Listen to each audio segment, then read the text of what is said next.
अपने पसंदीदा शो के फुल एपिसोड देखने के लिए अभी डाउनलोड करें दंगल प्ले ऐप। मेरा यकीन कीजिए नंदिनी जी, जो कुछ भी हुआ वो सिर्फ वक्त और हालात का तकाजा था। मेरा इरादा कतई आपका दिल दुखाने का नहीं था।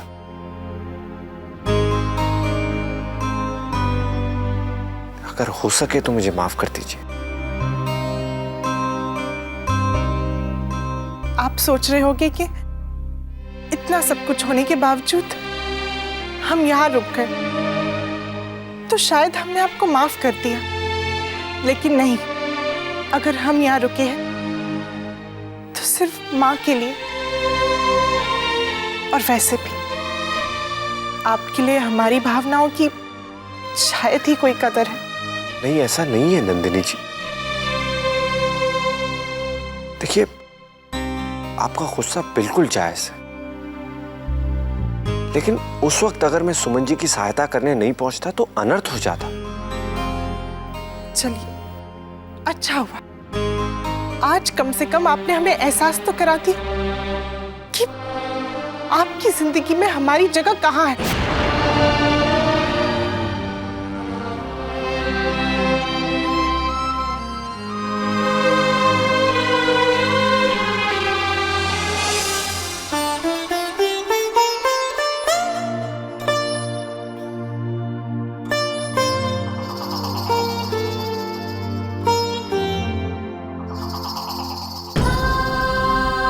भाभी,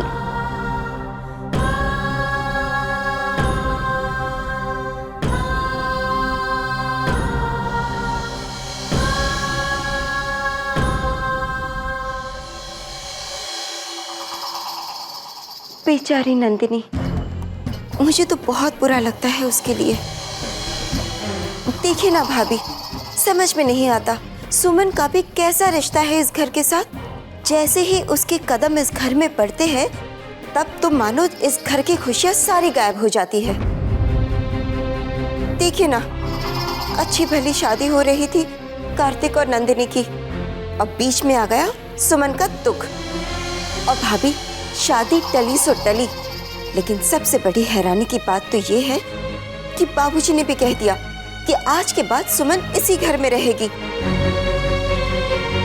जरा सोचिए ना, एक ही घर में एक ही छत के नीचे कार्तिक, सुमन और नंदिनी एक साथ रह पाएंगे क्या? भाभी, मुझे तो लगता है कि सुमन को इस घर में रखकर हम कहीं खुद ही मुसीबतों को तो बुला नहीं रहे ना।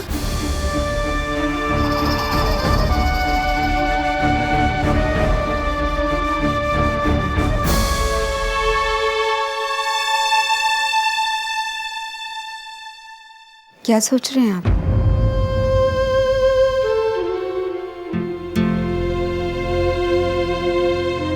वही जो कभी सोचा भी नहीं था। ये सब क्यों हुआ, कैसे हुआ, कुछ समझ में नहीं आ रहा। अगर हम बिना सोचे समझे सुमन को प्रभुदयाल के साथ भेज देते तो कितना बड़ा अन्याय हो जाता। आपके होते हुए इस घर की छत के नीचे किसी के साथ अन्याय कैसे हो सकता है? अन्याय तो हुआ है।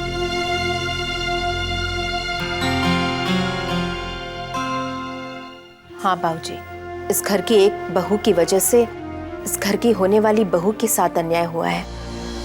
सुमन के आंसू तो सबको दिख रहे हैं, लेकिन नंदिनी के आंसू, क्या उनकी कोई कीमत नहीं है बाबूजी? वो बेचारी तो ये घर छोड़कर जा रही थी। बड़ी मुश्किल से मैंने उसे रोका, लेकिन उसकी आंखों में जो सवाल है उसका कोई जवाब नहीं है मेरे पास। समझ में नहीं आ रहा कार्तिक ऐसा क्यों कर रहा है। अपने भविष्य में कदम रखने की बजाय अतीत के रिश्तों में क्यों उलझ रहा है वो? ये सवाल शायद सिर्फ नंदिनी का ही नहीं, मेरा भी है। सच कहा भाभी, चाहे ये सवाल लोगों की जबान पे ना आए, लेकिन कुरेद तो सबके मन को रहा है ना बाबूजी। कौन सब? गांव के लोग, गांव के लोगों की बात कर रहा हूं बाबूजी। तुम कहना क्या चाहते हो देवेंद्र? मैं नहीं कह रहा हूँ बाबूजी, लोग कह रहे हैं, गांव के लोग कह रहे हैं कि कार्तिक और सुमन का रिश्ता क्या है। रिश्तों की मर्यादा पे सवाल उठा रहे हैं लोग। मुझे तो डर है बाबूजी, लोगों की तभी जबान की ये सवाल ऊंची आवाज का ताना न बन जाए।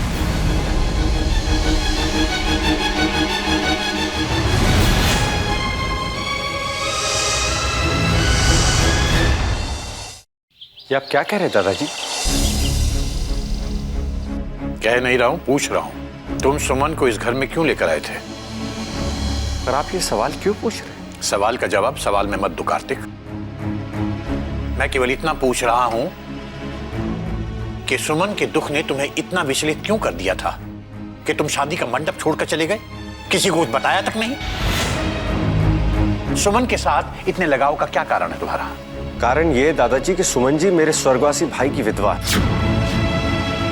नियति ने उनसे उनका सुहाग छीना है, लेकिन इस घर की बहू होने का हक नहीं, और मैं उनसे यह हक छिनता हुआ नहीं देख सकता।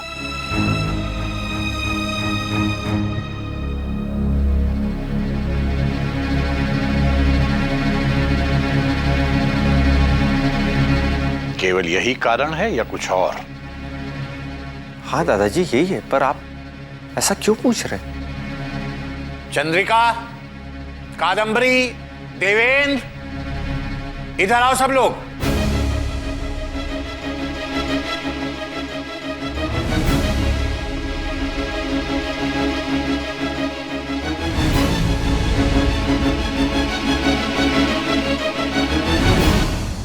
क्या बात है?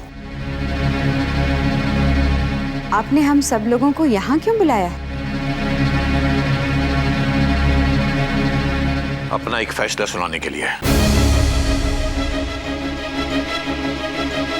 जब से सुमन इस घर में आई है, घर के कई सदस्यों के मन में तरह तरह की आशंकाएं उठ रही हैं।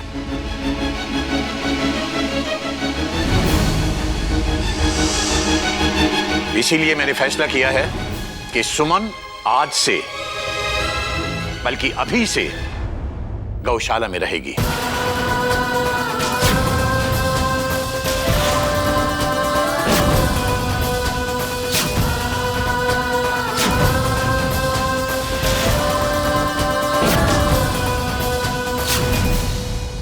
सुमन और कार्तिक कभी एक दूसरे से नहीं मिलेंगे और ना ही कभी एक दूसरे से कोई बात करेंगे।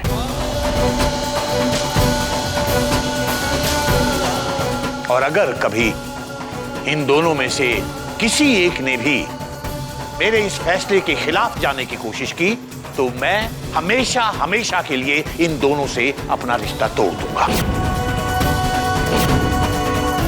मैं भूल जाऊंगा कि कार्तिक नाम का कभी कोई मेरा पोता था या सुमन नाम की कभी कोई इस घर की बहू थी।